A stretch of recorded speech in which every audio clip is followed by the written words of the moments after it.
मोतीपुर गांव के नुक्कड़ पर एक बड़ा सा ढाबा था। नाम था उसका मंगरू सेठ का ढाबा। पूरे गांव में मशहूर था, लेकिन मशहूर था गलत वजह से। मंगरू सेठ एक मोटा ताजा और घमंडी आदमी था। उसकी आंखों में हमेशा एक अजीब सी चमक रहती थी, लालच की चमक। वो रोज सुबह अपने ढाबे पर आता, मोटा हाथ फैलाता और अपने कामगारों पर चिल्लाता, अरे जल्दी करो, आज फिर लेट हो गए सब। क्या कर रहे थे रात भर, सोते रहे क्या? ढाबे पर 3-4 कामगार थे, लेकिन उनमें से एक अलग था, चिंटू। एक पतला सा 26 साल का लड़का, साफ आंखें, सीधा चेहरा। जो भी काम मिलता था पूरी ईमानदारी से करता था। चिंटू सुबह सबसे पहले आता था, रात को सबसे बाद में जाता था। बर्तन मांजना हो, सफाई करनी हो, मटन काटना हो, सब कुछ करता था, बिना एक बार भी नाक भौं चढ़ाए। लेकिन एक दिन की बात है, चिंटू सुबह जल्दी आ गया था। ढाबे का पीछे वाला दरवाजा खुला था। अंदर से एक अजीब सी सड़ी हुई बू आ रही थी। चिंटू रुक गया। उसकी नाक ने एक पल में ही सब बता दिया। ये क्या है? इसमें तो बहुत जोर की बू आ रही है। एक बड़े से टब में मटन पड़ा था, लेकिन वो मटन बिल्कुल ठीक नहीं था। उसका रंग बदल चुका था, थोड़ा काला, थोड़ा गीला, और उस बू ने चिंटू का पेट पलट दिया। ये तो मरा हुआ बकरे का मटन है, कल का नहीं, काफी दिनों का पड़ा हुआ लग रहा है। अगर ये लोगों को खिलाया तो सब बीमार पड़ जाएंगे। तभी पीछे से आवाज आई। चिंटू ने पलट कर देखा। मंगरू सेठ खड़ा था, हाथ कमर पर, आंखों में गुस्सा। सेठ जी, ये मटन ये तो बिल्कुल खराब हो गया है। देखो इसका रंग, और ये बो नहीं खिलाना चाहिए, लोग बीमार पड़ जाएंगे, बहुत बड़ी मुसीबत हो सकती है। देख चिंटू, आज तूने बहुत ज्यादा सोच लिया। तू काम से मतलब रख। मटन मेरा है, ढाबा मेरा है, मैं जानता हूँ क्या करना है। लेकिन सेठ जी, ये जहर की तरह काम करेगा लोगों के लिए। मैं ये नहीं कर सकता। नहीं कर सकता? ठीक है, तब यहाँ रहने की भी जरूरत नहीं है तुझे। निकल यहाँ से अभी, और दोबारा अपना मुंह मत दिखाना। लेकिन सेठ जी, मैंने कहा निकल यहाँ से। तभी चिंटू वहां से निकल गया। बाहर तेज धूप थी, भीषण गर्मी पड़ रही थी, और अब चिंटू के पास कोई काम नहीं था। वो सीधा गांव के उस पुराने पीपल के पेड़ के पास आया, वहां बैठा और सोचने लगा। क्या गलत किया मैंने? कुछ नहीं, सच्ची बात कही, लेकिन फिर भी निकाला गया। घर में माँ है, छोटी बहन है, उनका खर्चा कौन उठाएगा? क्या करूं मैं अब? तभी उसका दोस्त रमेश वहां से गुजरा। अरे चिंटू, तू यहाँ क्यों बैठा है? आज ढाबे पर नहीं गया? क्या बताऊं रमेश भाई, मंगरू सेठ ने निकाल दिया मुझे। क्यों? क्या किया तूने? कुछ नहीं किया, बस सच बोला। वो मरा हुआ बकरे का मटन इस्तेमाल करता है ढाबे में। मैंने मना किया तो निकाल दिया उसने। यार, ये तो बहुत बुरी बात है, लेकिन अब क्या करेगा तू?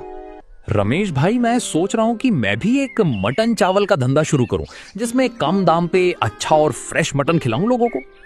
लेकिन पैसा कहाँ से आएगा शुरुआत के लिए? माँ के पास थोड़े पैसे हैं उधार के, शहर में जो काम किया था बचपन में तब का। वो मांगी तो दे देगी, मैं वापस कर दूंगा जल्दी। यार, तू सच्चा है, और तूने आज जो किया वो सही किया। मंगरू सेठ का वो सड़ा हुआ मटन एक दिन बहुत बड़ी मुसीबत करेगा। तू अपना काम शुरू कर, मैं हूं तेरे साथ। चिंटू घर गया, माँ के सामने बैठा और सब बता दिया। माँ, मुझे काम से निकाल दिया मंगरू सेठ ने, लेकिन मैं कुछ नया करना चाहता हूँ। मैं अपना छोटा सा ठेला खोलना चाहता हूँ, जहाँ मटन चावल बेचना चाहता हूँ, साफ और फ्रेश। मैं मेहनत करूंगा, हार नहीं मानूंगा। चिंटू की माँ ने एक लंबी सांस ली, अंदर से एक पुरानी पोटली निकाली। ये ले बेटा, ये पैसे तूने ही कमाए थे, मैंने संभाल कर रखे थे, तेरे काम आएंगे। एक दिन सोचा था, आज वो दिन आ गया। जा बेटा, और सीधा काम कर, ईमानदारी से, झूठ मत बोलना, किसी का बुरा मत करना, भगवान साथ होगा हमेशा। अगले दिन चिंटू सुबह जल्दी उठ गया, सीधा शहर गया। वहां से लाया ताजा मटन, साफ मसाले, बेसन, अंडा और कुछ खास चीजें जो उसने रेसिपी में देखी थी कभी। रात भर माँ के साथ मिलकर रेसिपी ट्राई की।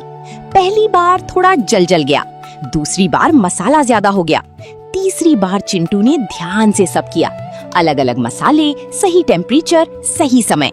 और जब उसने पहला पीस काटा तो आवाज आई, क्रिस्पी, अंदर से जूसी, मसाला बिल्कुल बैलेंस। चिंटू और उसकी माँ दोनों एक दूसरे को देखकर मुस्कुराए।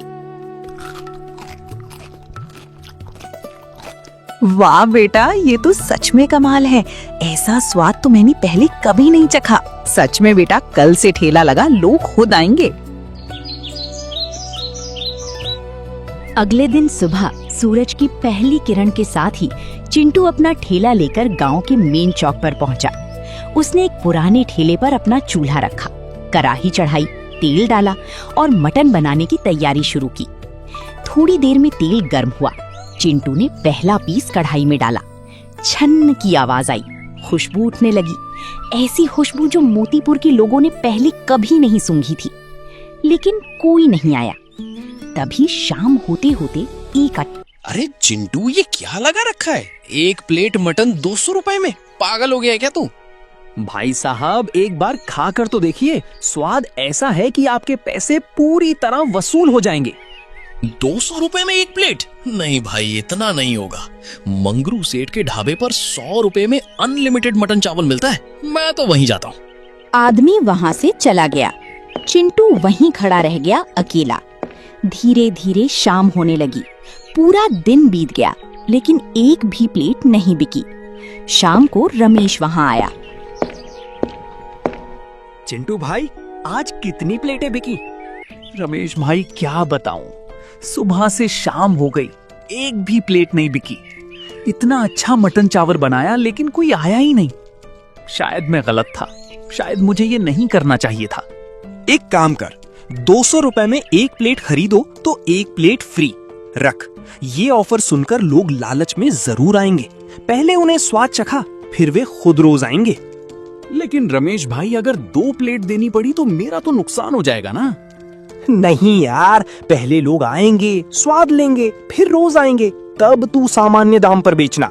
शुरुआत में थोड़ा देना पड़ता है, बाद में बहुत मिलता है।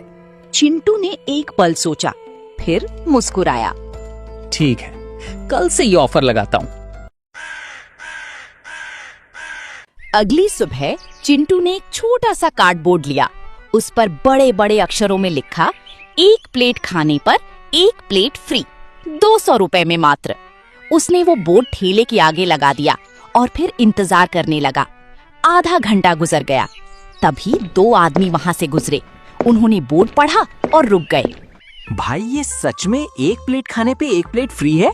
हाँ बिल्कुल, 200 रुपए दो, 2 प्लेट लो, एकदम फ्रेश क्रिस्पी मटन। आज स्पेशल ऑफर का पहला दिन। चलो ट्राई करते हैं। 200 में 2 प्लेट तो सस्ती डील है। चिंटू ने फुर्ती से 2 प्लेटें तैयार की। गर्मा गर्म मटन, चावल, प्याज और नींबू सब कुछ सजाकर उनके सामने रख दिया। दोनों आदमी ने एक एक पीस उठाया, उसे मुंह में डाला और एक पल के लिए दोनों चुप हो गए। यार, ये तो एकदम कमाल है। इतना क्रिस्पी, अंदर से इतना जूसी, और ये मसाला, ये तो शहद से भी अच्छा है। सच में यार, मैंने तो इतना अच्छा मटन पहले कभी नहीं खाया। चिंटू भाई, ये रेसिपी कहाँ से सीखी तुमने? अपनी माँ से सीखा और थोड़ी मेहनत की।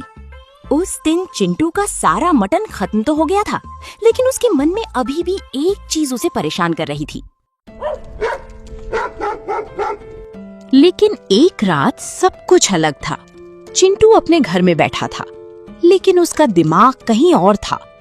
रमेश भाई ने बताया था कि आज फिर 2-3 लोग मंगरू सेठ के ढाबे का मटन खाकर बीमार पड़ गए हैं। एक बूढ़े काका को उल्टी आई, एक बच्चे को बुखार आया। वो मरा हुआ बकरे का मटन बेच रहा है, रोज, हर रोज, और लोग बीमार पड़ रहे हैं। चिंटू ने गहरी सांस ली। चिंटू उठकर खड़ा हो गया। उसने तय कर लिया, कल मंगरू सेठ का सच पकड़ना है। सीधा सबूत चाहिए, तभी कुछ होगा। अगले दिन सुबह चिंटू ने रमेश और सुरेश को बुलाया। तीनों मंगरू सेठ के ढाबे की तरफ चले। ढाबे के सामने की तरफ से ही गए। यही वही बदबू है, मरा हुआ मटन का मीट यही है जरूर। तभी मंगरू सेठ बाहर आया। उसने तीनों को देखा। उसका चेहरा गुस्से से लाल हो गया। तुम लोग यहाँ क्या कर रहे हो? मंगरू सेठ ने अपने बॉडीगार्ड पंकज को आवाज लगाई। पंकज, इधर आ जल्दी। एक बड़ा और मोटा आदमी अंदर से निकला। वाह, आदमी की मुंह ढका हुआ था। पंकज, इन्हें सबक सिखा। आज के बाद ये दोबारा यहाँ आने की हिम्मत ना करे। पंकज उन्हें मारता इससे पहले ही वे लोग भाग जाते हैं। तीनों के तीनों सीधे गांव के सरपंच जी के पास पहुंचे। चिंटू ने पूरी बात शुरू से आखिर तक बता दी। उसने बताया कि कैसे मंगरू सेठ सड़ा हुआ और मरा हुआ बकरे का मटन बेच रहा है, कैसे लोग बीमार पड़ रहे हैं और कैसे सबूत लेने जाने पर पंकज ने उन पर हमला कर दिया। सरपंच जी का चेहरा गुस्से से लाल हो गया। अगर ये सच है तो आज ही इसका फैसला होगा। उन्होंने तुरंत पुलिस को बुलाया। कुछ ही देर में पुलिस गांव पहुंच गई। सरपंच जी, पुलिस और तीनों सब मिलकर मंगरू सेठ के ढाबे पर पहुंचे। पुलिस इंस्पेक्टर ने मंगरू सेठ से पूछा, क्या तुम अपने ढाबे में मरा हुआ और सड़ा हुआ बकरे का मटन इस्तेमाल करते हो? नहीं साहब, ये सब झूठ है। चिंटू मुझे बदनाम करना चाहता है। पुलिस ने तलाशी शुरू कर दी। कुछ देर बाद एक पुलिस वाला ढाबे के पीछे वाले कमरे से एक बड़े बोरे उठाकर बाहर लाया। जैसे ही बोरे खोले गए, वहां भयानक बदबू फैल गई। अंदर कई दिनों पुराना सड़ा हुआ और मरा हुआ बकरे का मीट पड़ा हुआ था। तो ये क्या है मंगरू? साहब, मैं वो तुमने हमसे झूठ बोला, गांव वालों की जान के साथ खिलवाड़ किया। अब तुम्हें जेल जाना होगा। पुलिस ने मंगरू सेठ को गिरफ्तार कर लिया और जेल ले गए। इसके बाद सरपंच जी आगे आए और पूरे गांव के सामने बोले, आज से मंगरू सेठ का ये ढाबा हमेशा के लिए बंद किया जाता है। जिसने लोगों की जान के साथ खेला, उसे इस गांव में कोई जगह नहीं मिलेगी।